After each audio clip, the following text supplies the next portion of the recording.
So, John, in this film, all good Christians disappear. Mm-hmm. If you could choose any kind of people where all the good ones disappear, which kind of people would you choose? Oh, I would say answer carefully. Yeah. Okay, I'll give my least racist answer. No, it's easy. If I could get rid of all the good ones of one particular demographic, it would be movie podcasters, because that would be the only one. Oh, that's very smart. Right up to the top of the charts. Oh, yes. Wait, so we're not included in that? No. Are we not good movie podcasters then? Oh, you put into a corner there. Yeah. What are you going to say now? I would say we are... See, a good movie podcast would have something snappy to say right here. I guess you're right. Well, if it's my decision, aren't I then God? If I'm making the decision, does that not make me God? So if we're the gods of movie podcasting, then... Are you saying we're the gods of... Okay, let's just leave it there, I think. I think Harry and John, the gods of movie podcasting. Some films are fine just the way they are. Other films sometimes take it way too far. But really, how high could it get? Let's go beyond the box set.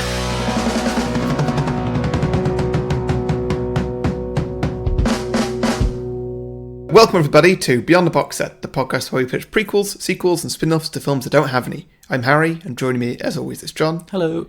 And we have a Patreon on today. We do, a special guest. Yeah, so please welcome Chris Scott. Hello, Chris. Hello. And Chris is joining us from the Ask Karen podcast. That's right. So, Chris, thank you for joining us. And as we're doing our disaster season at the moment, we asked you to come up with a classic disaster movie for us to discuss. So, what film did you choose for us to discuss this week? Well, it's kind of by accident, really. I chose a film called Left Behind, which I kind of found by accident by looking for disaster movies on Netflix. And I'm not sure if it understood my search, because I think it was just a disaster of a movie. Yeah, I'd say it's both. It's both a disaster movie and a disaster of a movie, yeah. But I thought it was such a classic that I thought it would be a good one to do. So. Absolutely. I mean, when you typed it in, I guess there must have been quite a few blurbs came. What appealed to you about this one that made you think this is the one to watch? Well, it was the first one that came up, actually. Okay. Weirdly. I don't know why. And I saw Nicolas Cage was in it. I thought it can't be that bad. Where did you get that idea from? That is famous last words if ever I've heard. So I gave it a go, and I was shocked. Really shocked. I love that it's the first thing that comes up if you type in disaster movies on Netflix. Maybe that's like the sequel to recouping costs on like flop movies, just really crack the SEO on Netflix. I guess, yeah. So what did you think? Well, I was in shock for most of it, because as it started, I thought this is going to be great, because I thought it was just like a disaster, like a plain disaster movie, which I really enjoy, that kind of thing. But then, as it went on, I just realised that it was it felt like a parody, if anything. Like the whole thing, the music didn't fit anything, and the script was wrong. And it just felt terrible. Mm-hmm. But in the end, I kind of really enjoyed it because it was so terrible. Well, I don't know what you're talking about, because I loved this movie. Did you? I'll be honest, I had strayed away from the path of righteousness in these past few years. And so this film really brought me straight back into the welcome opening arms of the Lord. And for that, I can only thank Nicolas Cage and everyone involved with this movie. So. Well, I mean, to be honest, it's a little weird that you've picked this film, because I did nearly pick it earlier in the disaster movie season, but instead decided to go for a different Nicolas Cage disaster movie, which is also heavily religious. And also involves all the children in the world being taken away. Yeah. Yeah, that was knowing. So yeah, it's definitely got a bit of a theme at the moment, Nicolas Cage. I don't know what he's going through right now, but... Yeah, it's weird that we've dipped our toe into the pool that is Nicolas Cage movies, and we picked these two extremely similar films. And yet, I feel like we're not even scratching the surface. No, there's so much more bad Nicolas Cage disaster movies we could do. Like, he's really carved out his own personal genre, I think. Mm-hmm. So if you're like a 10-year-old child and you get cast in a Nicolas Cage movie, don't go for it, basically, because you'll end up getting taken away somewhere. You won't be in it very long. Yeah, you'll have a very short day's work, a few days' work at most. Yeah. But I did find myself wondering while watching this film, like, why would Nicolas Cage accept this specific movie? Because lest we forget, he is an Oscar-winning actor. Like, there was a time when he was a real mark of quality on films, and I think the answer is that he. I did some research. How long do you think he spent filming this movie? Oh, it's either a really long time or a really short time. Okay. But it's not going to be like a normal time. It's going to be like 2 weeks or 2 years. Care to take a guess? 3 days. 3 days? 3 days. I'm going to go 2 years. 2 years, okay. I can tell you Chris is closest to the answer. The correct answer is 10 days. 10 days. He was paid $3 million for 10 days of work. So. And that is why Nicolas Cage took this movie. Wow. I feel like that also represented about 2/3 of the total budget of this movie. Oh, I'm sure, yeah. I always love a movie where the special effects quite consistently just get worse as the film goes on. Because, like, they start off, it's mostly fine. I mean, a lot of it just looks like real footage, but then when special effects do kick in, initially, they're okay. They're just about passable. And then suddenly you get, like, that small plane crash that happened in the car park. Where it's like, okay, like, bits of that, fine. Other bits, very shoddy. And then when we get to that final bit on the runway, whew, what a time. I did notice they seem to reuse the same shot of the badly CGI'd plane floating through the air quite a lot. I was like, I've seen this shot before 8 or 9 times. Yeah, another question though I'll pose to you. What do you think the Rotten Tomatoes score for this film was? Oh, it's surely got to be about 12. 12? What do you reckon, Chris? Yeah, or what, 15 or something like that? 1%. 1. Maybe the lowest rated film we have ever covered. So I guess, yeah. Hattie, this isn't about us. It's about the truth. We need to focus on the truth. The truth, Ray? Are you serious? Yes. This isn't about our past. It's about right now. What's happening on this plane right now. What could be happening everywhere right now. So they're all in heaven. That's your conclusion. Without speaking to anyone outside of this plane, you're gonna jump on the first explanation that pops into your head. Irene knew this was coming. In detail. How could that be possible? The way it happened. The way they disappeared. Even the way that the clothes were still there. Perfect detail. How could she know that? Think about it. I guess, Chris, do you want to kick us off by giving us a brief plot summary of this movie? If you can. Yeah, so, well, it shocked me as well because I didn't know it was like a religious movie at all either when I put it on. So it took me a while to get that. And I felt a bit... They're very subtle about it, to be fair. So yeah. I felt a bit annoyed after I've invested some time into it and realised that it was. But, you know, what can you do once you start watching it?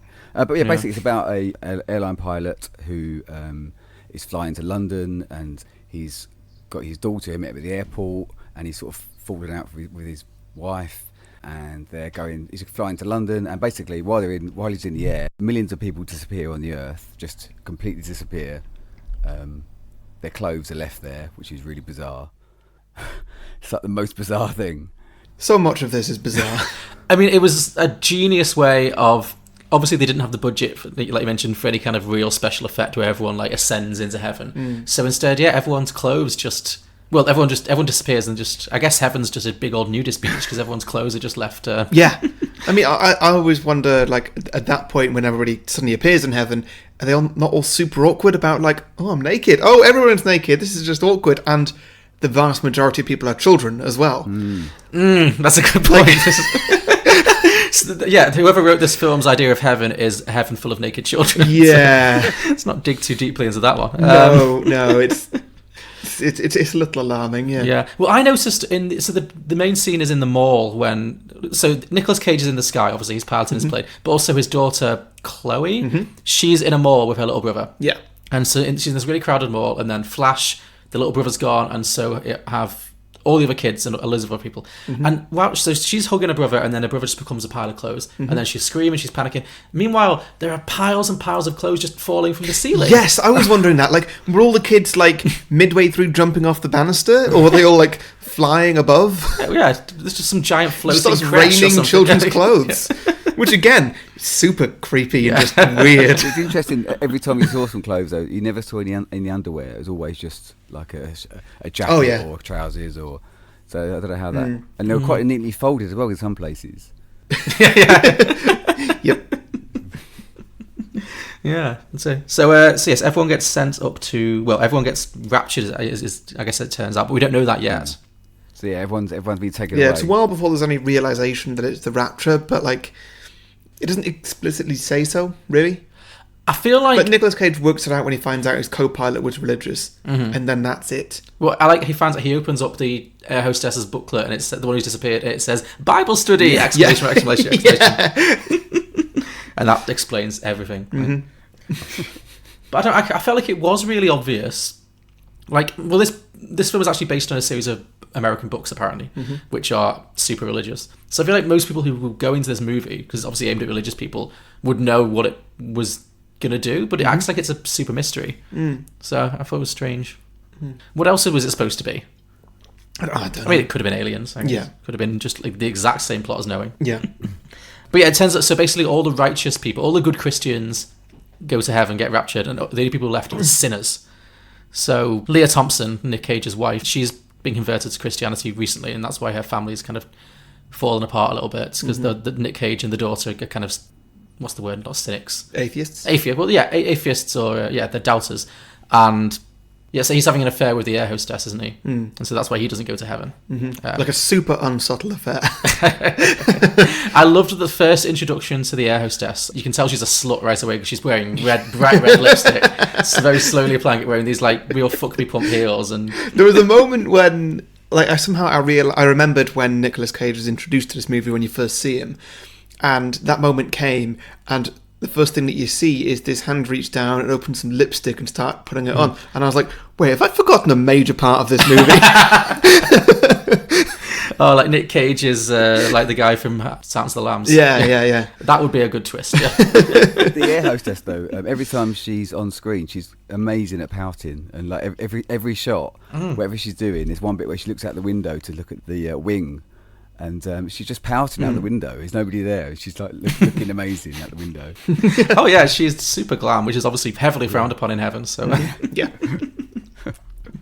Yeah, I had some questions about who got to be raptured and who didn't, though, because as well as Nicolas Cage and his daughter, we meet a lot of like supporting characters in this film, because it's all mostly set on this plane. So it's your classic bottle movie in many ways. You've got all these different disparate characters. We'll talk about all the characters. Oh, I mean, there's many to talk about. Yeah. But I had real questions about who got in and who didn't, because it seemed inconsistent and possibly quite racist.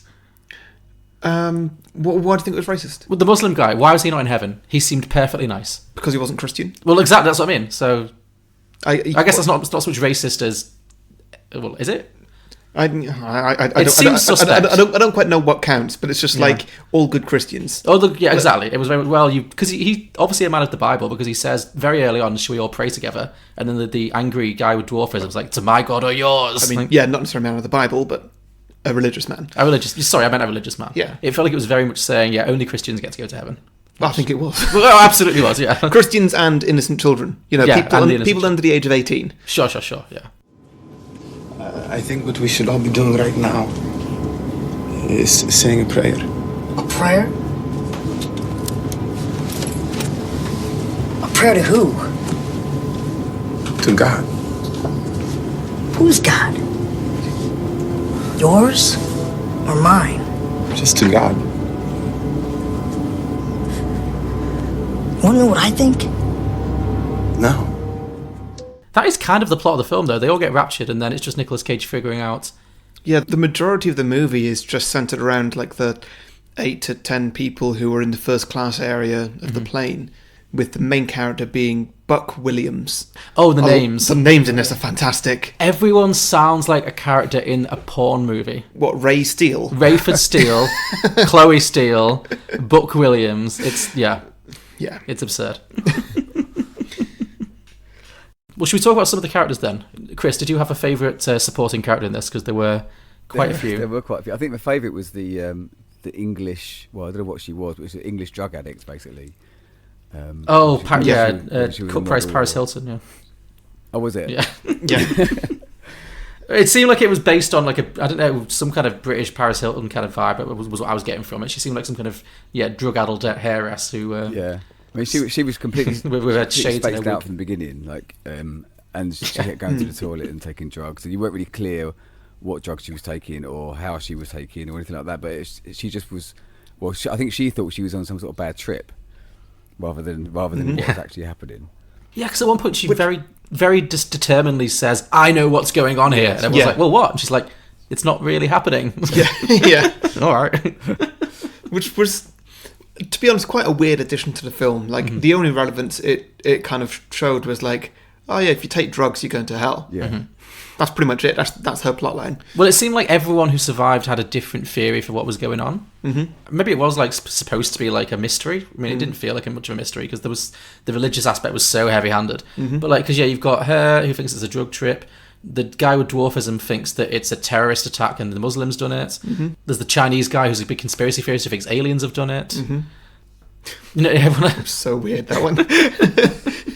I love the bit when he's like at the start of the film, he's talking to that guy, that businessman, that generic businessman, and he's saying like, oh yeah, there's this new jet, like the hyperspeed jet. It's going to get from New York to London in 6 minutes. And the guy's like, whoa, really? And like at no point is he like, yeah, what? It seems suspect. Yeah. 6 minutes is Area 51 tech. Oh, I get it. Okay, and then sits back down. Well, nobody in this movie speaks like a human being. No, they don't, do they? It's really, they all just speak in weird expositional dialogue. So, yeah, I enjoyed a lot of that. Jordin Sparks, former pop sensation Jordin Sparks, she plays the ex-wife of a football star or a baseball star or something. Something like that, yeah. She's got a young kid anyway, and then she thinks that her husband has stolen the baby from an airborne plane somehow. She thinks that the plane landed while she was asleep and then took off again, and she didn't notice. It makes perfect sense. Yeah. She had maybe my favourite line in the entire film, actually, because she has, for inexplicable reasons, she's smuggled a gun onto the plane. Yes. Yeah, how on earth? How on earth and why on earth, unless she was expecting something like this to happen, I don't know. But she has a bit of a freak out on the plane at one point, and everyone's trying to like talk her down. And the guy with dwarfism says something, and she just yells at him really aggressively, "How about I just shoot you in the face?" It was a lot. It was very full on. I mean, he had it coming. He had a major chip on his shoulder. Yeah. Like anything anyone said to him, he was like, "What is it? Because I'm a dwarf?" Like, yeah. The view's no different from down here, you know. Very sensitively written character. So he was the gambler, wasn't he? That was the idea of his character, I think. His sin was that he was a gambler, yeah. What was the sin of the old man? Do you mean which old man? The one who, like, him and, like, his wife, like, they both... couple at the front. He got raptured, didn't he? I thought it was just hair sure. Either one, but, like, what was the sin of the one that got left behind? I don't know, she just seemed like a nice, sweet old lady with dementia. What Yeah, did she like- ever do to it? This is what I mean. It was not consistent. No. Like, why was he accepted and she not? Maybe she was just a real bitch before she got dementia. You just don't know. I guess, but... I mean, she listens to Frank Is Sinatra. dementia a sin? She does mistake Buck Williams for Frank Sinatra at one point. Would that be considered the devil's music? They said Elvis was the devil's music. I don't know if Sinatra fell on the side of, I don't know, right or wrong. Maybe it was that. I don't know. Don't know. I mean, that's literally all she had. So, yeah, Did Frank Sinatra sing Christmas music? Yeah, he did White Christmas. Okay, well then he's not the devil's music, surely. Well, you're right. So, who knows? I wasn't sure like what the philosophy of this film was meant to be because it's obviously a religious movie, but I don't know. Maybe it's because I'm not particularly religious. I found myself whenever they were having arguments, it felt like the people who were anti-religion were making stronger, more coherent arguments, even in this film, which is a piece of religious propaganda. Yes, they were like, "Oh, why would God do this to us?" And there's no answer given. They're just like, "Well, it's just faith. God works in mysterious ways. Yeah. And yeah, why would a loving God leave this poor old vulnerable lady with dementia in a post-apocalyptic hellscape all on her own with no one to care for her? That's a horrible thing to do. Yeah, I don't know. Chris, you got any answers? It's your film. Not really, no. I mean, I feel like it's a film that should have a warning in front of it, really. You shouldn't like a trigger warning for... It's unfair to like pull people in and then all of a sudden you're watching this massive religious movie without realising. Well, I think the first shot is of a woman holding a book that says Acts of God, so, I mean, it doesn't really hide it too well. So. Can I ask you a question, Mr. Williams? Yeah, sure. Do you read the Bible? Well, I'm guessing not as often as you do. Well, Matthew 24, verse 7 says that there shall be famines, pestilence, and earthquakes in diverse places. All of these things, the disasters, the wars, they are all signs.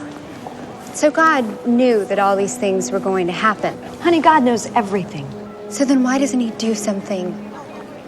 I mean, he is God, right? Couldn't he stop a flood if he wanted to? Maybe send a little rain to stop a famine? It's a fallen world. God created it perfect, And we destroyed it with the first sin. Who destroyed it? Me? You? Him? The Lord works. In mysterious ways, I know. But somehow people keep believing that he loves them. Now that is mysterious. We haven't talked about my favourite supporting character in this movie yet. Okay. And that is Nicolas Cage's wig. That really should have had its own credit. It did more acting in this film than he did, I think. Do you think? Oh, yeah. He was phoning it in. This is my biggest disappointment with this film, is that there are good Nick Cage films, there are bad Nick Cage films, but you can always count on him to really give 110% usually. Like, you know, I like a good Nick Cage rant, you know. Mm-hmm. This film, you felt very, like, low-energy Cage. Mm. You didn't get Yes, a lot of it mad did. screaming. You didn't get a lot of, you know, crazy facial expressions. Or acting. You know, he was very much just taking the paycheck, I think. Wasn't he? There was one moment where he shouted out to sit down to one guy, and that was quite a big moment. But other than that, Yeah. That was as animated as he got, it. yeah. But that wig, my God. Like, Ooh, yeah, I'm looking at it now, actually. That is some tough... Oof. All right. I mean, he looks really terrible in this. Like, I guess they probably didn't have much of a makeup budget, but... I guess he didn't care, either. No, I really think I think he is truly past caring at this point. Like, before we started this episode, we did a little bit of research into what Nick Cage is up to right now. He has 10 films currently in production, none of which we've ever heard of. Wow. He just picks up the phone when his agent rings and just says yes, I think, at this point. Like, We also had a look on his most recent films that he had come out. Other than his appearance in Into the Spider-Verse, we've not recognised a film that he's done since Left Behind came out in 2014. So why is that? It's so strange, because he was at one point, you know, not a good actor, but an actor that got good parts and good films. yeah, I would argue he can be a good actor. Apparently, a few years ago, he went bankrupt, basically. Oh, right. So I think he's just in a position where he just has to take every paycheck going. And because his quality control hasn't been great, it's like a vicious cycle. He just keeps getting worse and worse movies. So we call it the Johnny Depp effect, I think. Hello, I'm Captain Steele. I need you to remain in your seats with your seatbelts fastened, but you can now remove your oxygen masks. What's going on? My kids! Where are my kids? I know you all want answers, and believe me, so do I, and I'll do my best to get them, but right now, I have to do my job so that we're all safe. Safe? Safe from what? Sit down. What did you guys think of the score for this movie? Oh, it was all over the place. What? It's like the person that did the music has never done music for a film before, ever. Because at the points where it needed to be, you know, dramatic, it wasn't. It was jolly. The points where it needed to be jolly, it was just completely wrong the whole time. There was one point in the plane where the camera was kind of going around, sort of seeing everyone kind of settling in, and it was like this really jolly music, like it was Home Alone or something like that, like a really weird.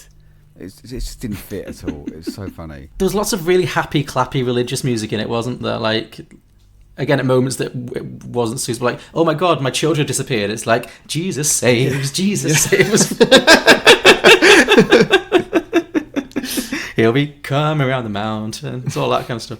I loved the music where in the scene when we first meet Nicolas Cage and Hattie, the slutty air hostess, because again we see her with her putting her red lipstick on and her heels on, and she comes strutting out, and it's just got this weird like daytime soap opera saxophone stuff happening. Like, it does. The music really sounded like. Did you ever used to watch like American soaps that they'd have on in the daytime, like Sunset Beach and exactly like that. Days of Our Lives? It was really that. It wasn't like a film score at all. It was like a daytime soap score, and I thought that was kind of emblematic of the way the whole movie was made, because it felt really inept. Like, I've seen bad movies that are just like uninspired or have bad writing or bad acting. Right? I've never seen a film that before that just, other than The Room, but that's like on a whole other level. But I've never seen another film that's like feels like the people who made it were getting the basic elements of making a film wrong. Yeah. Because the score was all over the place, especially with actual Hollywood actors in it as well. The score was all over the place. The camera work was all over the place. I really noticed it in the airport scenes. It felt like, I don't know if they'd actually got permission to shoot there or not.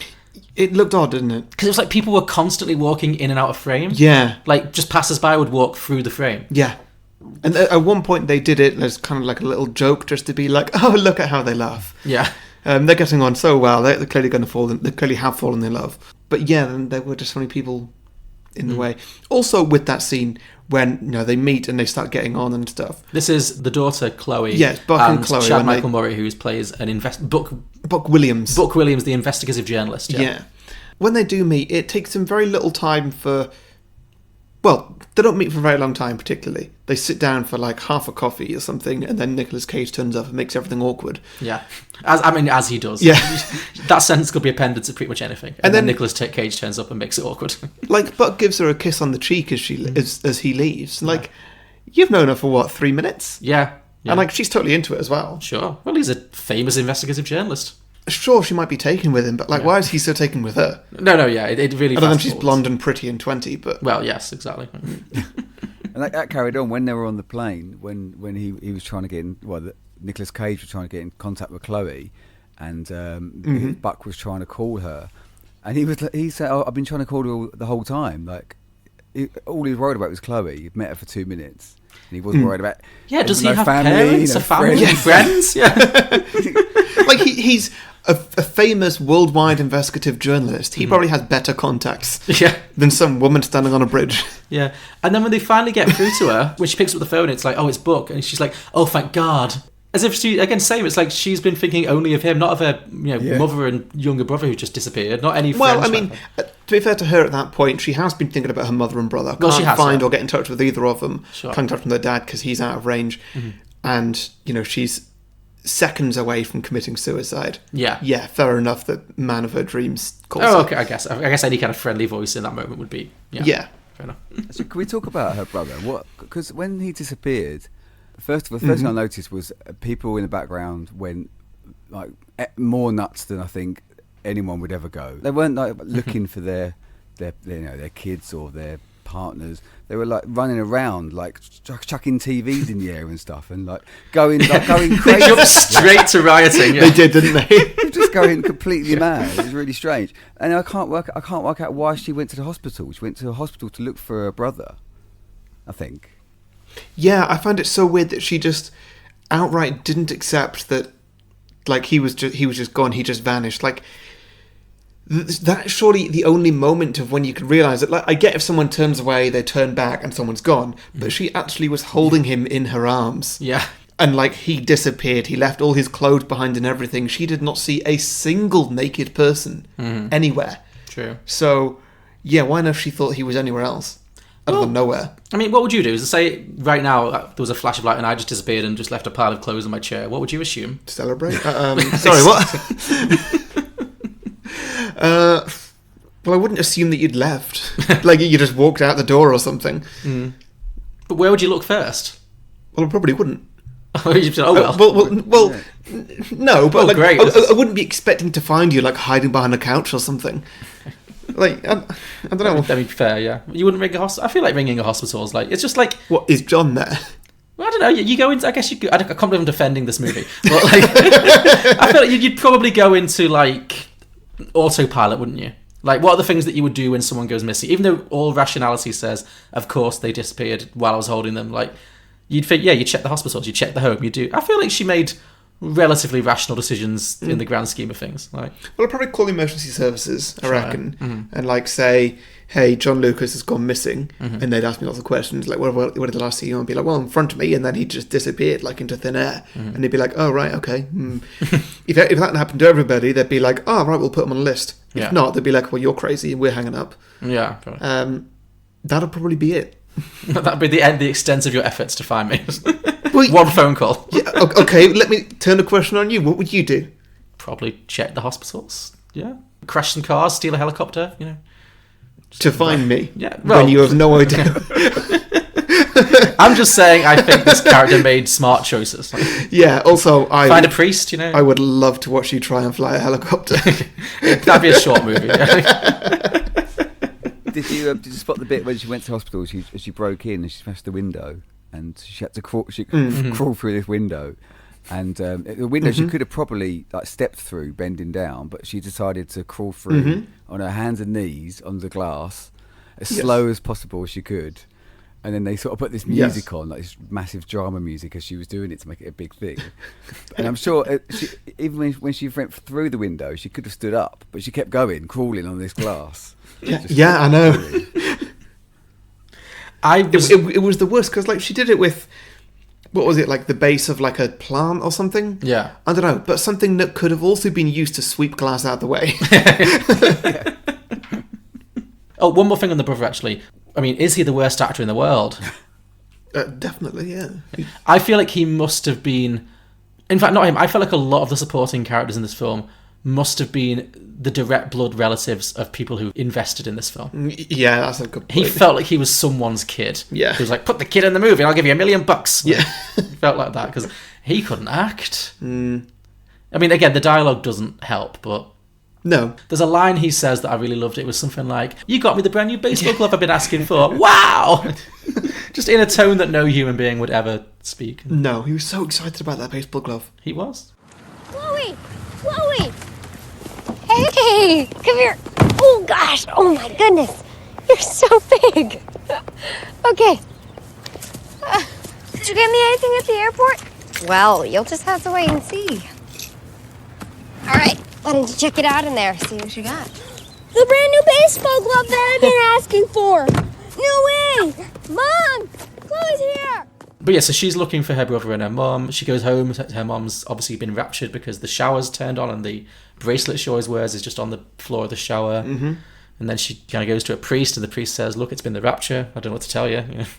I wish that... I don't know how this film could have done it, and it certainly wouldn't have, but I wish that we'd found like more just weird things of where people were. Mm-hmm. It's just like people are holding something, completing a task or something, or just like someone goes into a shower, there's no jewellery, there's just a single dildo. Yeah. And that's it. And that's it. Just like, oh, okay.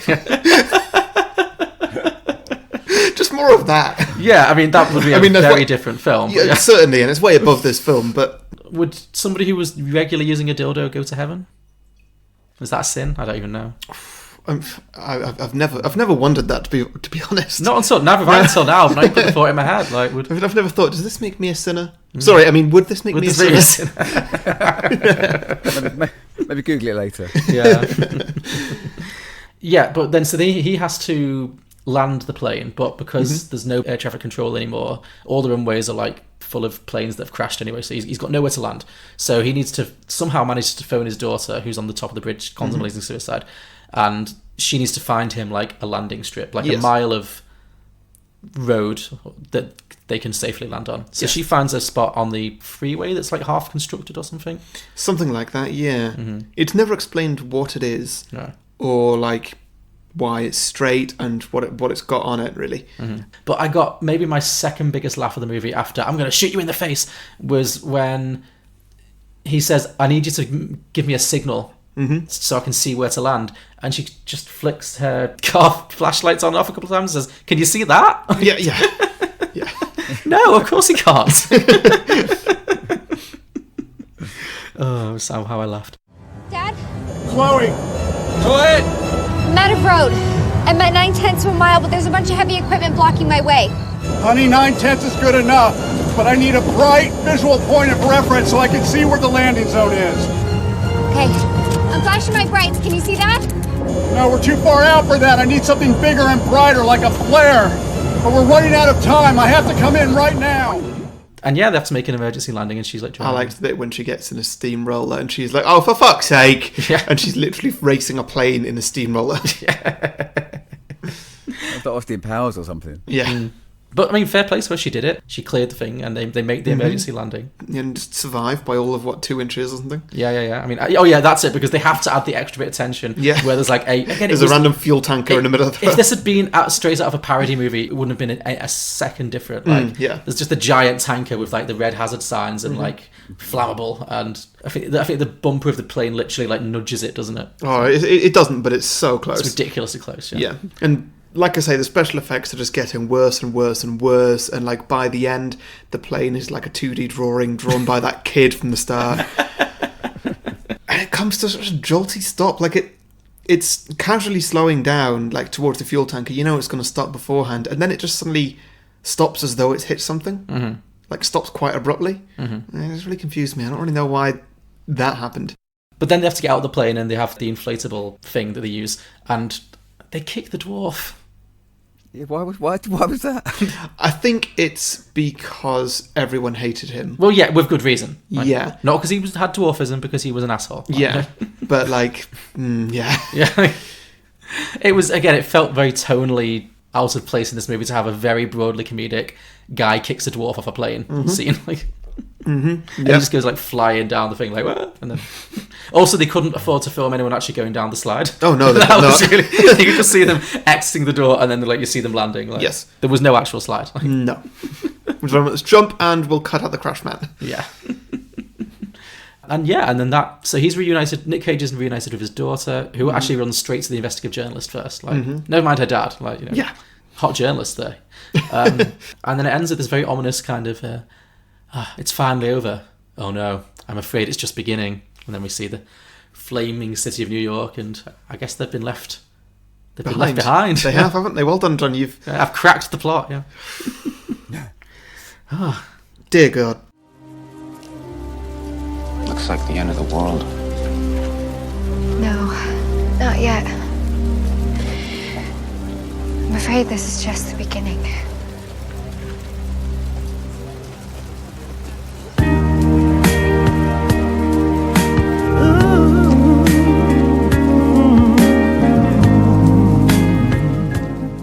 So, Chris, next time you come on, are you doing a good movie? Or a worse movie? I think the challenge should be to find a worse movie. Oh, no. Maybe. Okay, so is there anything more to talk about before we do our drinking games? There was one line I loved. My favourite line in the whole thing, actually, is when she went to see the preacher. And he was obviously still there for some reason we don't know. He's been up to no good. And a priest? I can't imagine. He starts talking to her and saying, telling her what she needs to do, and she turns to him and says, "Listen to you? Why should I? You didn't even listen to yourself." Yeah. Really terrible line. Did you have a favourite line, Harry? I think probably the kid with the baseball glove. That was, the baseball glove was a good one. How about I shoot you in the face was very good, just because of the force of the delivery of it. Nick, there's one point where Nicolas Cage says, "Either I'm going crazy or the entire world is insane." Yeah. And my thought was, I think it might be both. Yes. Because I think everyone in this movie, because it was so badly written, it felt like everyone in this movie was legit insane. Like, they were all reacting like crazy people. Like, so I liked the mother who was like, "We've got to go back and pick up my little girl." And I'm just like, where do you think she is? Yeah. Say she is back there. That's like hundreds of miles away in the middle of the air. Should be dead at the bottom of the ocean by now. Yes, absolutely. Shall we move on to drinking games then? Yeah, sure. All right, John, do you want to go first? Yeah, sure. So I had drink every time you see some dreadful extra acting. Ooh, very good. There's a lot of really good extras, especially in the plane, obviously. And it felt like there were different people in the plane at any given time. Like, when it finally crash lands, you see all these people, I swear, were not in the cabin before that. Like, you get a whole new cast at that point. So, yeah. I love a good bad extra, and this movie was full of them. Yep. Chris? I've got every time someone mentions God. Ooh. Oh, I was hoping you weren't going to say that. That's my first one as well. It's a good one. Okay, next one I've got is drink whenever phone calls get cut off for seemingly no reason. Happens a lot. Yeah. Drink every time they reuse that same bad CGI shot of the plane. Drink every time they use inappropriate music. Oh my God, that's my next one as well. You two are connected. I mean, yes, that could just be water falling through the entire movie. Yeah, like, yeah, pretty much. The score is truly absurd. Like, okay, well, my last one then, I did a form, but whatever. Drink any time you see a small pile of a person's belongings. Yeah. I like that. I had drink every time they used that terrible family photo. We didn't talk about the family photo. Oh dear, that looked like they were gonna sort of fade away, Back to the Future style. Yes. Yeah. I mean, Lea Thompson is from Back to the Future, so it would have been... Okay, sure. Yeah, the one who plays the mom. She is Lea Thompson from Back to the Future. Yeah, her career's gone very well. Yeah. From Back to the Future to Caroline in the Cities of this, it's been a real downward spiral. But yeah, it was so obviously hilariously photoshopped. Nick Cage, it looks like one of those photos that people have of, like, you know, sometimes people take photos like, and then a ghost appeared in the back of our photo. Like, no one knows who this person is. He's been dead for 300 years. Like, that was what Nicolas Cage looked like in the family photo. It was like Lea Thompson and 2 children looking relatively normal, and then this being haunted, weird haunted ghost of Nicolas Cage in the background with his terrible crooked wig. He'd make a great ghost. Has he ever been a ghost? Well, he's Ghost Rider. Is he a ghost in that? Good shout, John. Good shout. yeah. Okay, yeah. I mean, no, he's more of a skeleton that catches fire, but... Yeah, ghost adjacent, I guess. Yeah. I guess he must have never met Lea Thompson. They never had any scenes together. No. I mean, all of his scenes were very obviously just in that airport cabin set and a couple in the airport. Mm-hmm. So, yeah, I guess he never met anyone else. He just turned up for a few days and did his job and then left. Mm. Yeah. That's the thing, because he spent 10 days filming this, but he's in most of the scenes. Mm. So this whole film could take, 2 weeks to shoot. Well, maybe, they had completely decided the script for this. Mm-hmm. There were no changes at all during. I don't think there was much of an editing, redrafting process. Yeah, and so they were just all right, Nick Cage, just get in here, give it your best shot, just run through each line. Mm-hmm. You don't need to act off anybody ever. Mm-hmm. We'll do that for you. Yeah. You just do your best, and we'll go from there. Okay. And it took them 10 days. Yeah. I think lazy could have done it in 2. Mm-hmm. Well, I think they got what they needed out of him. Chris, have you got any more? Or? Drink when there's an unnecessary shock. There was quite a few of those. Such as? Those. So when she opened the shower, there was a really massive shock sort of music that happened. Mm-hmm. When the dwarf guy goes to get the Muslim's bag and pulls something out of the bag. Oh, and it's an electric toothpick. Yeah. You're not sure what it's going to be, yeah. And at that point as well, it cuts to Chloe being... I'm not sure what happened there, but I think there was a bag being robbed and she got caught in the middle of it, I think, and there was a guy holding a gun at her for no reason at all. I don't know why he thought she was threatening, but... Oh, I think it's everyone's just descended into full-on riots. Within, like I said earlier, just within minutes of this happening, everyone's just right, we're losing. Mm-hmm. Yeah. Drink for every shot of the Bible or any other religious text. Mm-hmm. Which I guess is probably akin to your one for drink every time anyone mentions God, but there's definitely lots of shots of Bibles in this film. And I had drink for creepy staring. Yes. The characters creepily stare around a corner and like that. And drink for insane camera work, which I did notice there was lots of the shots were just inept and bizarre. They always seem to be from strange angles. Mm. So I did find it distracting. It just didn't feel like it was made by a professional filmmaker. I don't think it was, John. No, but I know, but it had professional actors in it. It's strange to see, if Nicolas Cage wasn't in this and everything else was the same, you'd be like, oh, great, it's some weird student film that somehow got distribution. Mm-hmm. But because it's got Nicolas Cage in it, you're like, why are you here? Mm-hmm. Why have you lowered yourself to this? Knowing was a really bad film, but it felt like a film. Yeah. It was a professional film. It was like a swing and a miss. Mm. This was something else. This was people who didn't the madmen were in charge of the asylum in this film, I think, basically. I think Nicolas Cage was in charge of the asylum in this film. Yeah.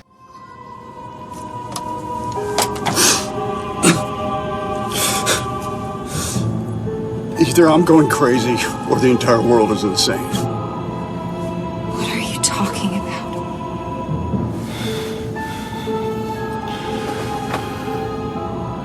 I think I know where they are.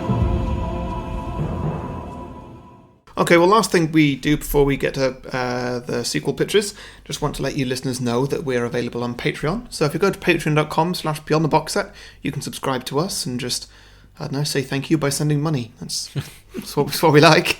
If you do so, such as Chris does, I believe. Yes. Thank you very much, Chris, by the way. It's much appreciated. You're welcome.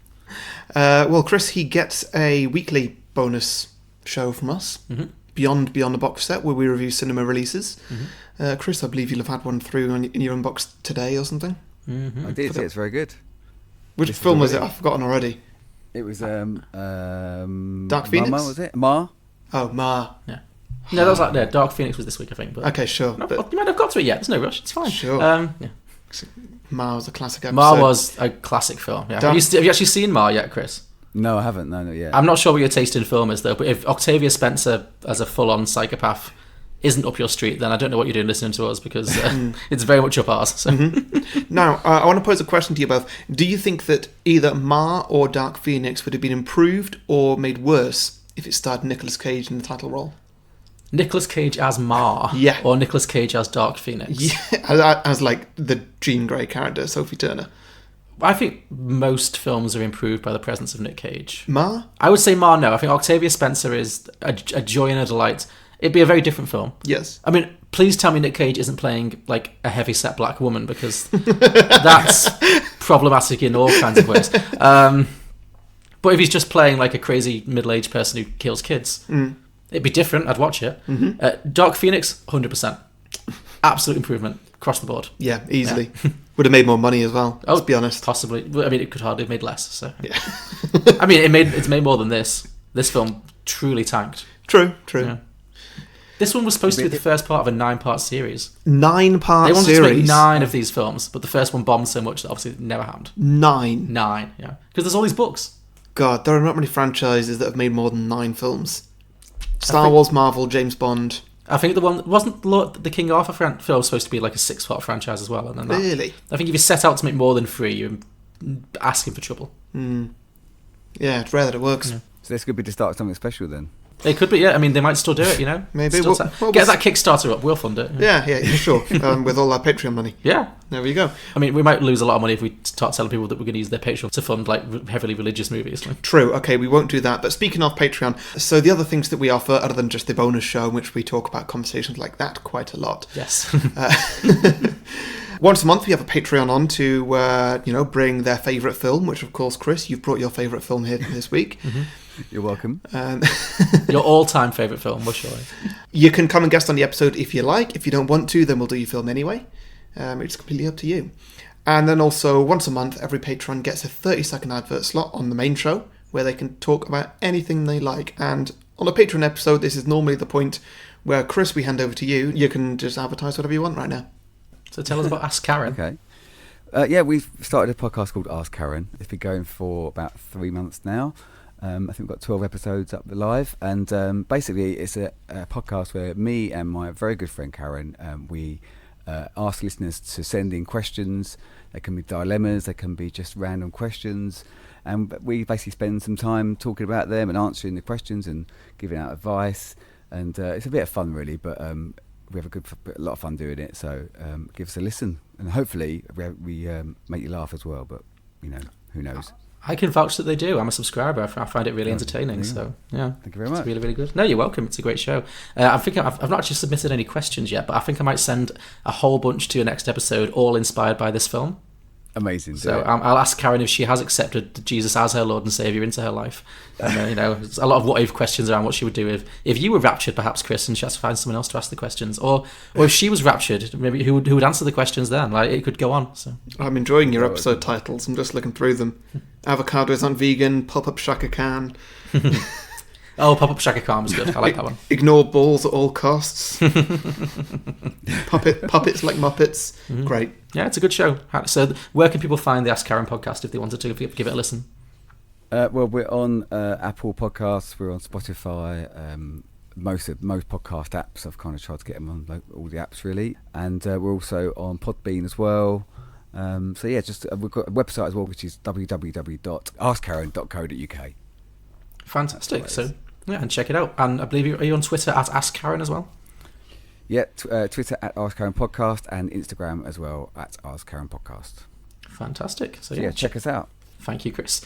Time to do some sequel pitches, I guess. Probably, yes. So, Chris, what we normally do is we put the guest in the middle. So, are you happy with that? Okay, yeah, go on then. So, Harry, do you want to go first, or? Yeah, I'll go first. Cool. Hit us with a sequel to this quality movie. Okay, so this one is going to centre around Buck Williams as the main character. That's the boyfriend, the journalist. Yeah, played by what's his name? Chad Michael Murray from Agents of S.H.I.E.L.D. or something. He's in something. Oh no, he's in. I looked this up. Well, he was in One Tree Hill. That's what I know him from. I think he's in Riverdale now as well. Probably. He's one of those. He looks like a Riverdale type. He looks a bit Riverdale-ish, yeah. I think he's also in... Oh, what's that one? The Marvel one with the lady who's a love interest for... Agent Carter. Agent Carter, that's the one, yeah. Cool. So, anyway, so contextualising, yeah. So he's going to be the main character, and this is going to be set a few hours after the events of the original. Okay, so they've landed the plane, the apocalypse has happened, New York's on fire. Pretty much, yeah. Okay. So first thing he does is he finds his way back to his New York apartment somehow. Is he leaving Nick Cage and Chloe Steele just to fend for himself? Yeah, I'd say so. Like, yeah, he likes her, he's got her number, but he might not call right away. No, perhaps not. Okay. We'll see. He might ghost her a bit, yeah. We'll see where it goes. Okay. He doesn't want to appear too clingy and, like, pushy and stuff. I mean, the world's just ended. I don't think now's the time to play the games. He's going to take it slow. Okay. Anyway. He's confident. Okay, he's got I mean, looks. he is fair enough. So anyway, he gets home, slumps down on his sofa, throws the TV on. All the channels are off, and just like, white noise tone or whatever it is.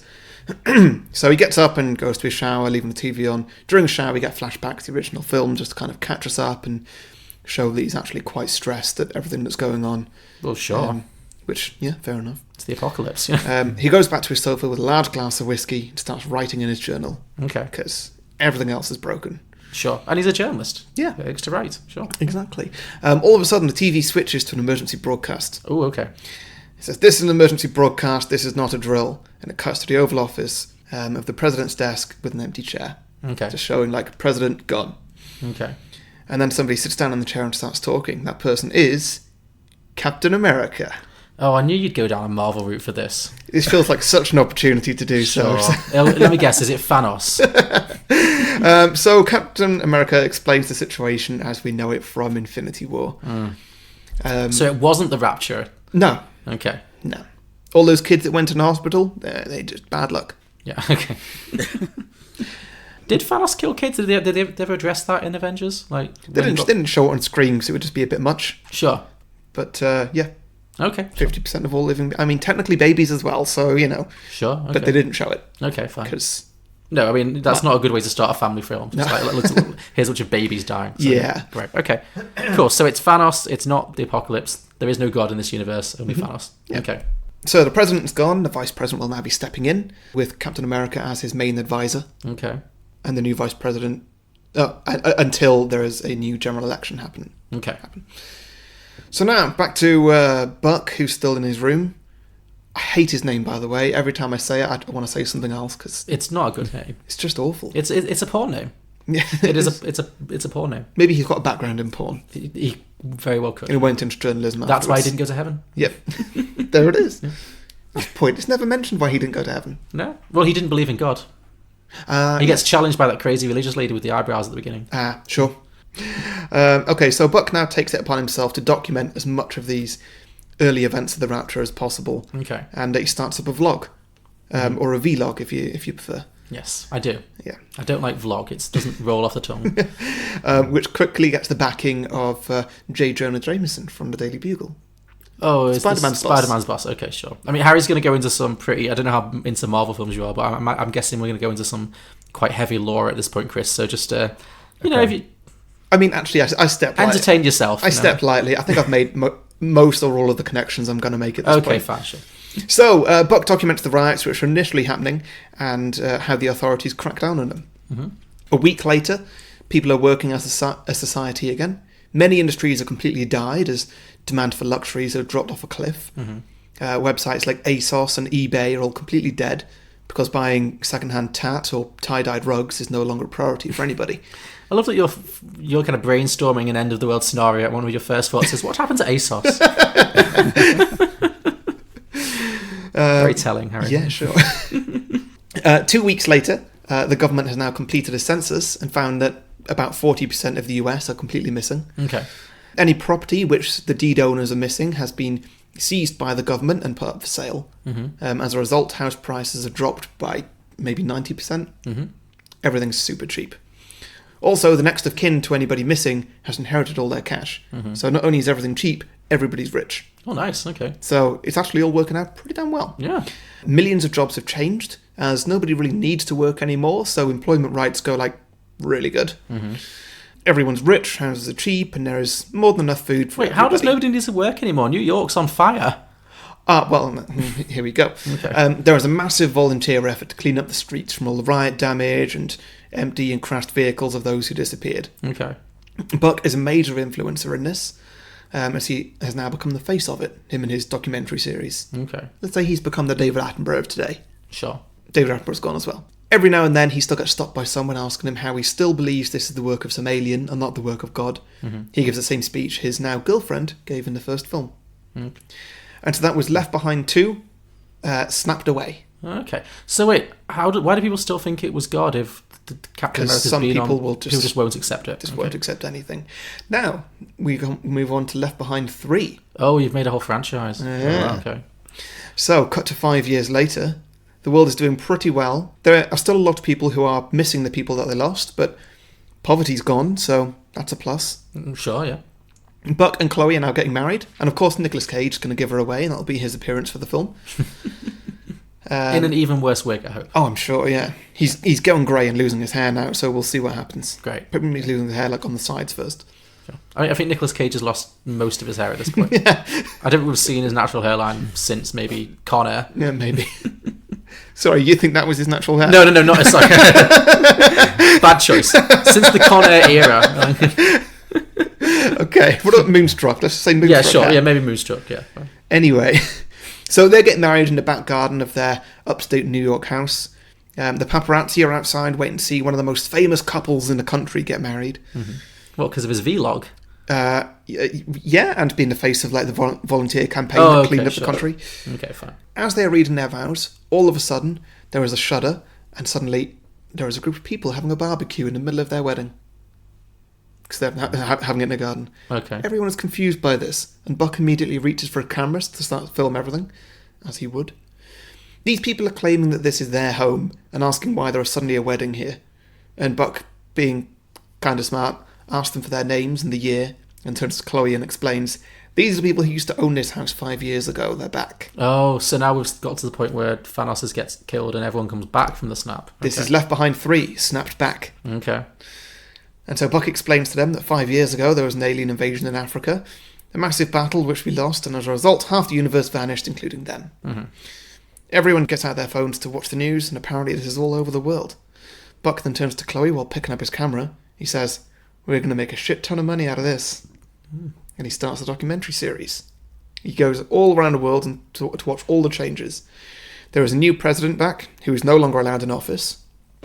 So the old president has come back. He's not allowed to be the president anymore. Mm-hmm. Okay. There are billions of people worldwide who are now homeless. Sounds like things are going to get a lot worse very quickly. Yeah. Mm-hmm. Buck travels for months filming the different tactics governments implement to try and solve the problems in their own countries, as in overpopulation. Some governments force every homeowner to take in as many people as they already have living in their house. Other governments build refugee camps while affordable housing is built. And in many parts of the world, extreme poverty and discrimination take over as people fight for the small amount of resources available to them.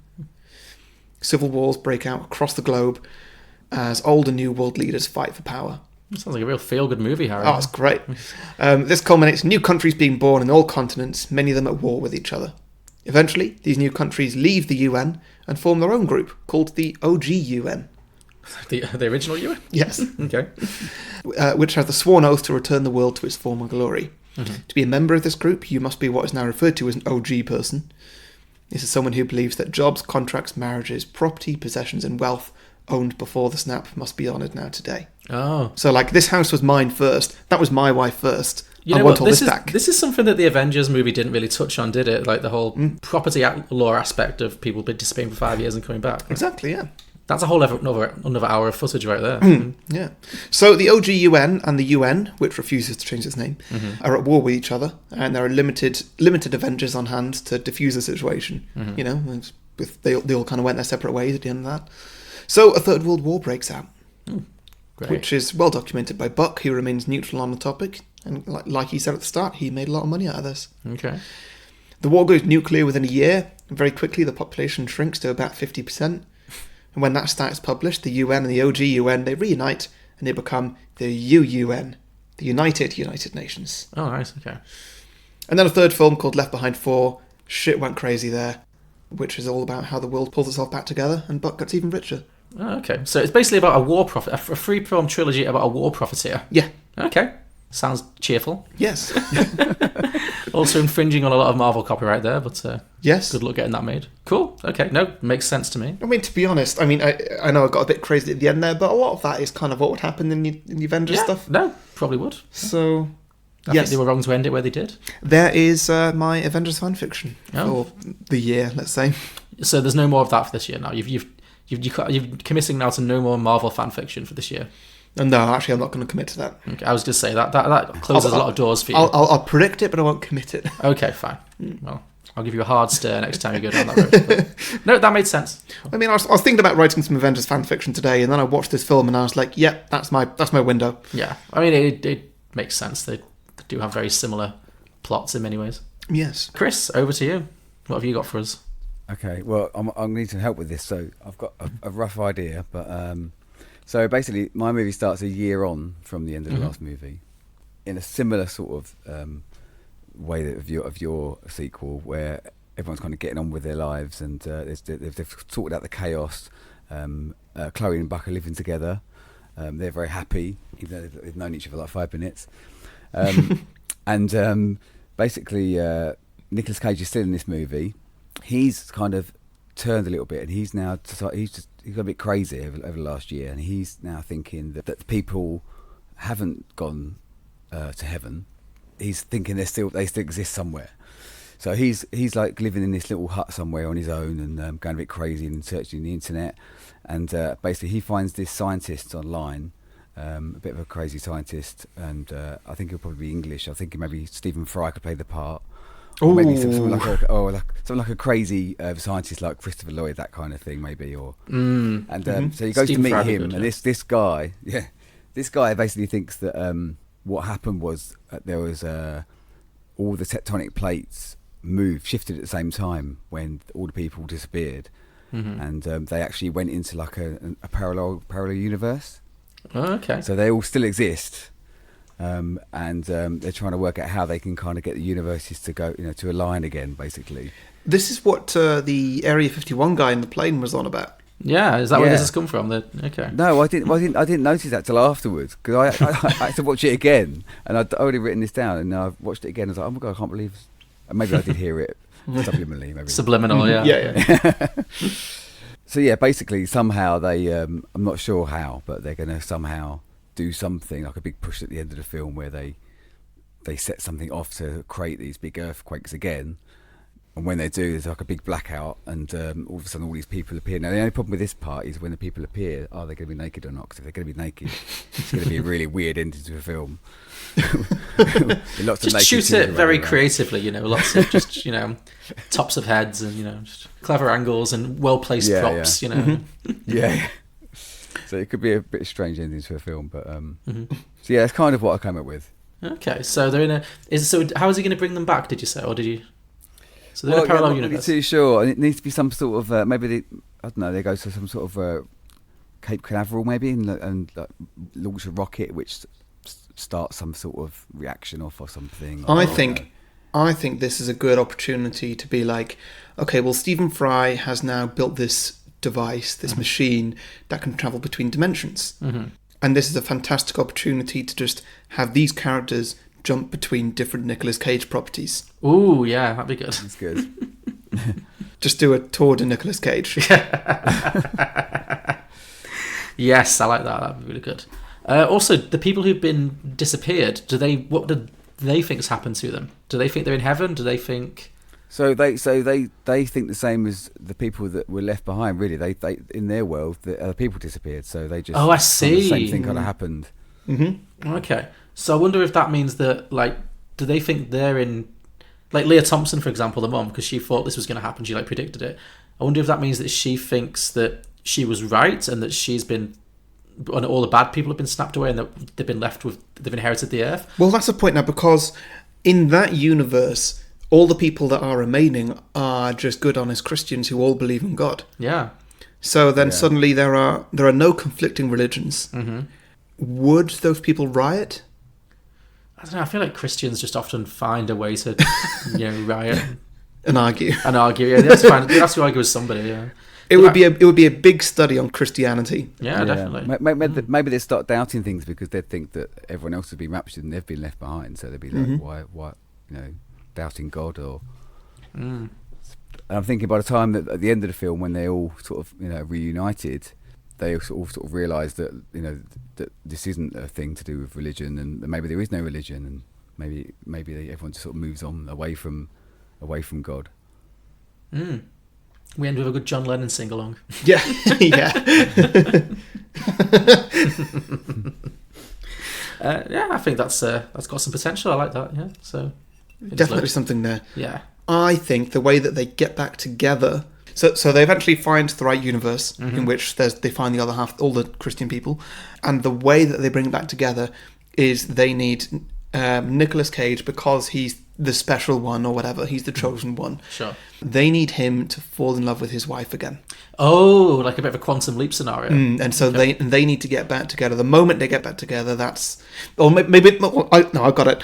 Stephen Fry says, okay, I can merge universes theoretically, but it needs an incredible amount of power. Yeah. And like, there's only one thing that's powerful enough. Ugh, love. The power of love. Yeah. And you know what? I would like if the rest of the film was just a very sweet-natured romantic comedy with Nicolas Cage and Lea Thompson, because when was the last time Nick Cage just did like a rom-com? I mean, probably because it'd be terrifying. I don't know if he's still capable of playing like a romantic lead in it, not just coming across as super creepy. But I'd like to see him try. Yeah. So, yeah. Okay, yeah. But yes, the Nicolas Cage and Stephen Fry reunite the universes with the power of love. Well, that's a whole other movie, yeah. Great, okay. Very, very interesting. Did you have a title for that at all? Not really. I had, I had Left Behind the Times, or Left Behind the Other Side. Okay. I think I like Left Behind the Times. It's good. Okay, well, as soon as John's finished with his beers, we'll move on to his idea. Okay. Subtle, John, subtle. Okay, cool. So I've actually also gone for kind of a similar what would happen immediately after kind of route. So mine has some similarities. It's the most interesting way to go, really, isn't it? It's a film that ends on a cliffhanger, so it really invites you to imagine what would happen next.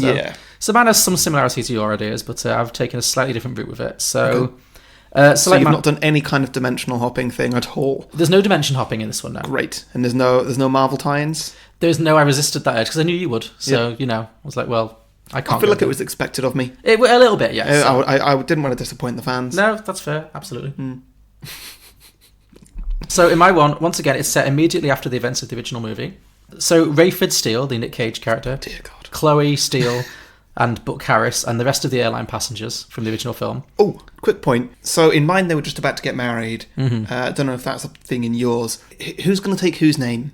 Oh. Is he going to become Buck Steele? Well, no, because they're Christian. He should not... Are they Christian? Well, I think they're both not. Well, they're not Christians in the original movie, but... I mean, I feel like by the end of the original movie, they were kind of like, God is real. Sure, maybe, but just like, would you... If your name was Buck, and you were marrying somebody whose surname was Steele, would you resist that urge? I think he's going to have to, isn't he? He's going to be Buck Steele, yeah. Sure. She becomes Chloe Williams, just... the most normal name there is. Yeah, so should we find her? I don't sound like a porn star anymore. No, I guess. Anyway, so immediately after the end of the original movie, Rayford Steele, Chloe Steele, Buck Harris, and the rest of the airline passengers are left stranded in a world... Buck Williams. Sorry, Buck Williams. I don't know why I keep saying Buck Harris. Sorry. Rayford Steele, Chloe Steele, Buck Williams... Yeah, and I don't even trust myself anymore. And the airline passengers from the original film are left stranded in a world torn apart. Over a third of the population has been raptured, and the survivors have no choice but to try and rebuild. Okay. So, one unexpected benefit of the rapture is that all the crazy right-wing politicians have gone to heaven. So the US no longer has a functioning government because all the Republicans have gone straight to heaven. Oh, I love that that's the direction you've taken. Yeah, of course, because they're all those fire and brimstone American politicians gone. Heaven. What's Britain like these days? Ooh, I guess most of the Tories are gone, so similar. I don't know. Yeah. Are we still? You know what? Actually, are we still leaving Europe? Actually, yes. What's happened in Britain is a third of the population's been wiped out. The world is in flames, but nobody's noticed in England because everyone's still just arguing over Brexit. Okay, sure. The apocalypse takes a distant second to Brexit in terms of UK arguments. So, yeah. But over in America, great. The Republican Party are gone. So British. And a new US president takes office, played by John Travolta. Oh, lovely. Yeah, yes. I thought you'd reunite Travolta and Cage. He is actually, because, as I mentioned, because the right wing have all disappeared now, he's the first openly gay president of the United States. Okay. With a cabinet comprised entirely of women and people of colour. Nice. So, yeah, it's a very liberal, utopian new US government that's taken over. What are people's opinions of that? Generally positive, because all the crazy religious people, so as you mentioned, it's only Christians. Apparently it's just Christians who go to heaven in this movie's logic. So people are happy. Suddenly, all the people who would hate that don't exist anymore. So very quickly, actually, peace has pretty much been restored. So once the rioting has died down. And also with a third of the population gone, climate change and pollution have slowed right down, much like in your version. And the left-wing government implements a number of sustainability laws to ensure that things stay that way. However, Rayford and Chloe have some concerns, because they now realise that their mother was right, and the only way for humanity to be saved is for everybody to repent and walk the path of righteousness, and hope that Jesus will forgive them and rapture them at some point. I mean, how are they not saved? Not saved right now. Like, the world seems fine. Yes, but are they not happy with that? Oh, because they know that when they die, they're going to hell. Yes, they've basically been fully converted by this rapture event. They're like they've drunk the Kool-Aid. Yep. So they set up a breakaway society led by Nicolas Cage, which is going to follow the word of the Bible to the letter, in the hopes that if they do that, repent, live righteous lives, repent all their previous sins, eventually they will be forgiven and they will be raptured and they'll be reunited with their loved ones. So in this new society, it's going to be very religious. There'll be no sex before marriage, no rights for women, no rights for gays. It's basically going to be like The Handmaid's Tale. It's just going to be very, very fundamentalist Christian state. Sounds great. Yeah. And they demand to break away completely from this new sinful socialist USA that's sprung up. And the new government are like, fine, have Texas. There's no one there left there anyway. So, so they get Texas. And right. They set up this new state in Texas now, this very religious state. And they live very simple, restrictive, kind of biblical lives while they wait for the Lord to forgive them and rapture them up to heaven. And they wait. And they wait. And they wait. And the years go by. And there is no sign whatsoever of God coming back for them at any point. And as this time drags on, and because they're living this very, harsh life, a few of the survivors start looking over to the Republic of Socialist Sinners in the USA, where things are still looking pretty great. Everyone's happy and free to do whatever they want. They've got universal healthcare, equality of opportunity, and a fair, sensible tax system. I might be slightly pluralising here, but whatever. In Repentance Land, Nicolas Cage is now ruling with an iron fist. All the women are forced to wear red robes and live lives of... How long has it been? Like, has there been another generation or two? No, I feel like there's no babies being born. Because would babies be born after the rapture? I don't know. Maybe. I mean, why wouldn't they? Like, if people fall in love and get married and then have sex after marriage, and sure, Well, maybe. I've not really thought that through.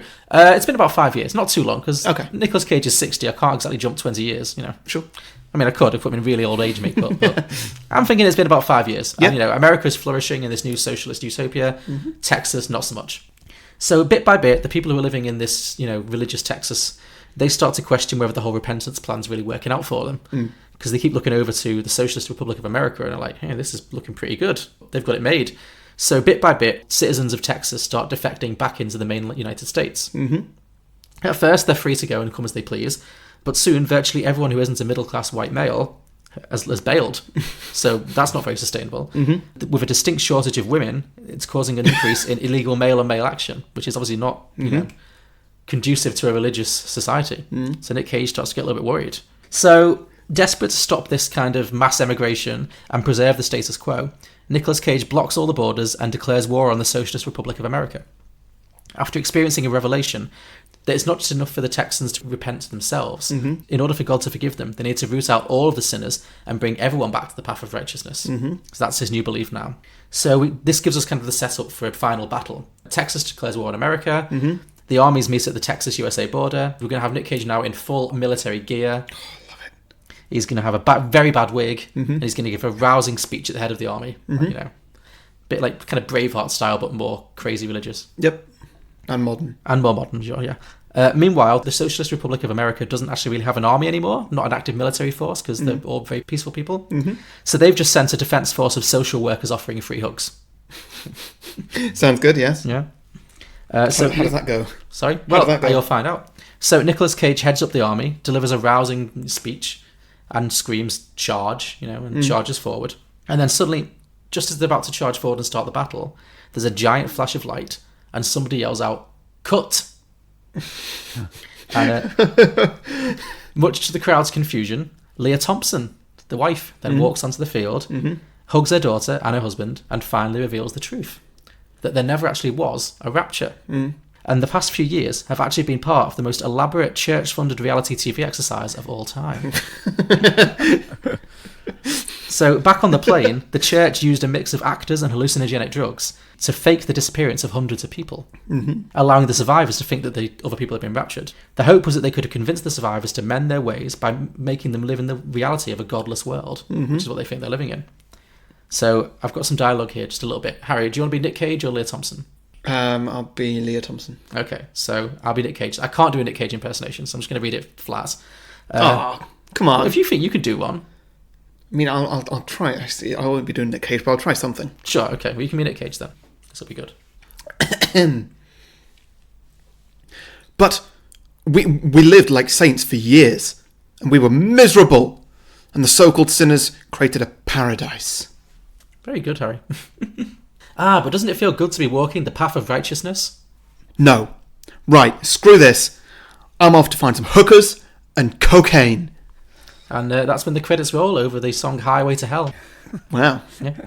Okay, that is something. Yeah. That plot kind of got away from me a little bit there. But I mean, don't they all? So of mine. Yeah. Well, the basic premise is that Lea Thompson, as the crazy wife, has maybe worked with some US evangelical network to set up this giant reality TV social test to kind of make people, if people think that there's been the rapture, would they actually turn around their lives around and become better Christians?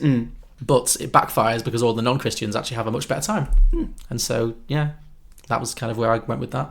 Wow. Possibly slightly driven by my own anti-religious biases, but yeah. Yes, but I need to think about it more to actually work out what the message was there. I don't know if there was a message particularly. Maybe that religious is religious. Was it like religious yay or religious nay? I feel like they tried to go for religious yay, but it turned out being religious nay. I mean, in yours, I mean. In mine, yeah. Yeah. Okay. Well, because when I watched the first film, the actual film, I did feel like the people who were making the anti-religious arguments, even though the film obviously wanted us to not agree with them, were making more sense. So maybe that's my message is that it just all backfired a little bit. Yeah, I guess. And also, I just kind of got started thinking of like, well, what if all the religious people did just disappear from the planet, or all like the really fundamentalist Christians? What would that leave us with? And it might leave us with a happier world, more tolerant world. So that was my takeaway. Yeah. Anyway, okay, so that was mine. Any thoughts? Any questions before we move on? Not from me, Chris. No, not from me. I hope this isn't the point, Chris, where you reveal that you're actually like the son of a pastor or something, and we're just horribly offended. That'd be a mean trick to play on us. Yeah. No, religion's fine as long as people aren't arseholes about it. Right? Yeah, exactly. Or make crap films about it. Yeah. Should we get to some listener submissions then? Yeah, sure. Okay, so first one I've got here, it's not a submission quite, but so Pat Buckler has said, I ran through it like a thesaurus and you get sinister bottom, which sounds like a good sequel tagline to me. I don't understand what. So he went through the two words, put them in a left thesaurus. Behind. Yeah. Oh, I see. Left, sinister. Okay, I get it. Sinister bottom. Which I think I've seen that movie. Yeah, me too. Yeah. Okay, so Stuart McMcCohen. Wow, what a name. Right. If he's not Scottish, I'm going to be very disappointed. The same film, but it's set in Hawaii. Left Behind 2, Trouble in Paradise. Okay, sure. Sure, whatever, yeah. Okay, so final one I've got here is from Zane Grey, who I think he's just hinting at a franchise to go with. He said, so I imagine quoting Nicolas Cage, "Now that it's the rapture, I'm going to steal the Declaration of Independence." Okay, that does sound like a very Nicolas Cagey pull quote, yeah. I mean, I don't know what for, but sure. No, but like mixing these two franchises, yeah, something there. I can see it, yeah. Sure. Okay. All right, John. Let's see if you've had any more luck than me. Yeah, I have quite a few actually. We had quite a few on our Facebook page. So, Mike Carey said, "Still Left Behind." Mm-hmm. Kevin Mowry said, "Left Behind 2, Left in New York." Sure. Yep. Jake Ben said, "Still Left Behind. Despite several matching portents and prophecies, after the events of the first movie, nothing happened. What looked to be the beginning of the end of the world turned out to be a freak occurrence. Those that were left had to struggle to find meaning in a world that's basically just okay." So that's kind of similar to what I went with. Like, what if that wasn't really the end of the world? Like, yeah, sure. Jake Ben also said, "Left Behind 3, this is the third film of the trilogy, all those people come back and no one knows what the hell's going on." Nice. So again, I guess that's where your one went. It's like, what if they all came back a few years later? Like, just been on a holiday. Yeah, pretty much. Yeah. Dan Lebrecq said, "Wrong Behind. A do-gooder is left behind with the rest of the sinners. He struggles with this, thinking he lived a good life, making a bad movie podcast with his two friends, He only checked out a mom bot every now and again. That's not so bad, is it? Was it? So, that's a good guy wondering why he's not been raptured. Mm-hmm. Dennis Fanning said, Left Behind 2, Turn the Other Cheek. We are talking about the ass-based porno, right? So, sure. Sure. Spencer Kopp said, Left Behind 2, Look Who's Left Behind 2. Maria Merriweather Truitt said, Left Behind 2, The Squeakquel. Thanks to years of shenanigans and mischief, Alvin and the Chipmunks have found themselves alone in the world after their beloved, long-suffering owner Dave is raptured. Now they must navigate a hellish post-apocalyptic landscape, hoping to redeem themselves through song before they answer to a higher power. Okay. Interesting. Brian Markowski said, Left Behind 2, Leftorium. Despondent that he has been left behind, Ned Flanders fends off the devil-loving hordes from his leftorium in the Springfield Mall, a la Dawn of the Dead. So, Rachel Jackson said, 2 left, 2 behind. Mm-hmm. Anthony Regina said, Left forward? ? Yep. Padgett Michael Creelman said, Something actually happens for a change. So I guess he found that movie quite boring. Mm-hmm. And Sam Rose said, He wakes up mid-flight to realise it was all a dream, and instead we got a decent movie. So I get a damning review there from Mike, from Sam even. Flicks X-Rayed said, Sequel ideas, it's a 16-book series. 16 books, my God! Oof. And the Nick Cage version is a remake, as there was also a trilogy that started into the year 2000, which I've not looked into, so I'm sure they're very high-quality films. One Star Bazaar also has read the books. We had a lot of Twitter people who'd read the books, apparently. It must be an American thing. Mm-hmm. So One Star Bazaar said, One of the frustrating things about this film is that they pretend they don't know what the rapture is. It's like when zombie movies pretend like zombies aren't a thing. Just say what it is and deal with the situation. Mm-hmm. Also, the people literally disappeared in the blink of an eye and left their clothes. They are gone. There aren't any naked people running around. They poofed out of this plane of existence. Stop looking for them, dummies. Fair enough. One Star Bazaar's got a bee in their bonnet there. At Quiz and Hers also said, One of us grew up reading the awful books this awful movie is based on. The sequel book is even weirder. It rains blood or something. Do that movie. Wow. Wow. Interesting. I'll read that book.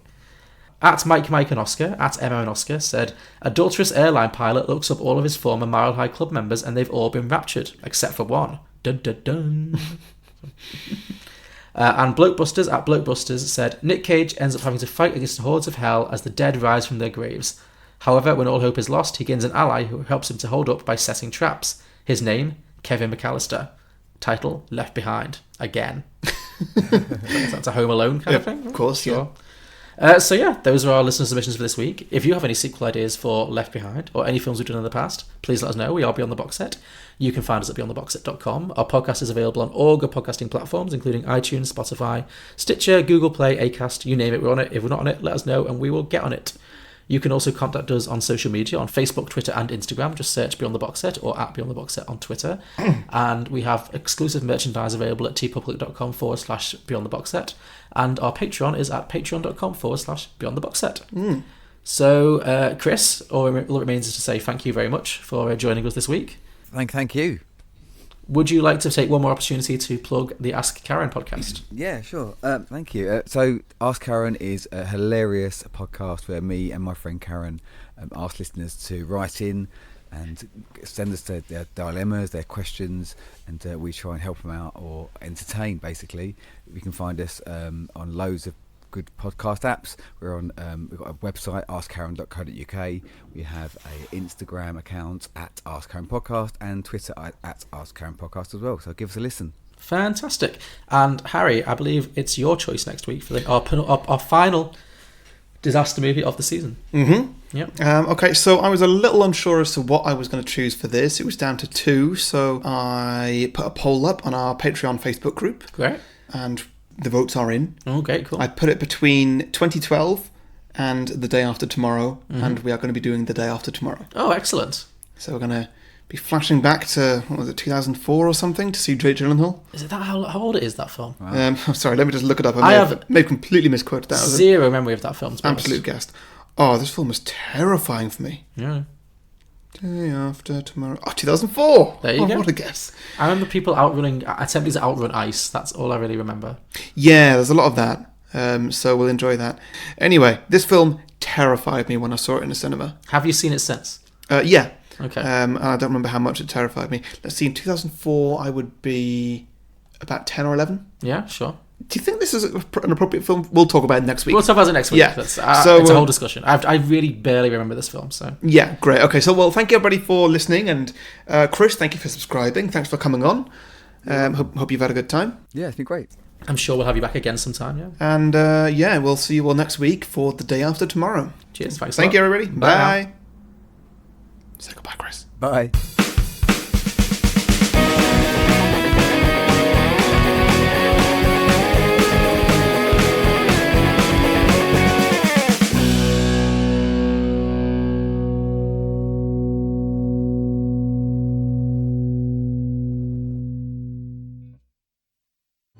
How about I just shoot you in the face?